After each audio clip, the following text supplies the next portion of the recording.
Salam Media Sriwijaya.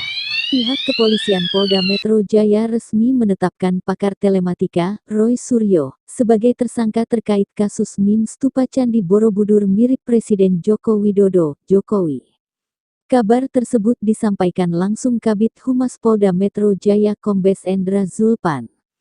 Ia sudah, katanya kepada wartawan, Jumat tanggal 22 Juli tahun 2022. Lanjutnya ia juga mengatakan saat ini mantan Menteri Pemuda dan Olahraga tersebut tengah diperiksa sebagai tersangka. Jadi hari ini benar, Roy Suryo diperiksa sebagai tersangka, lanjutnya. Namun, pihaknya belum bisa memastikan apakah Roy Suryo akan langsung ditahan atau tidak usai menjalani pemeriksaan sebagai tersangka. Untuk ditahan atau tidaknya nanti akan kami update, sekarang masih menjalani pemeriksaan, pungkasnya. Sekedar informasi, unggahan Roy Suryo soal meme stupa itu sempat bikin heboh sekaligus bikin geram banyak pihak. Roy pun ramai dikritik lantaran dianggap telah melecehkan umat Buddha, sebab stupa adalah benda sakral yang dipakai sebagai media pemujaan kepada Sang Buddha.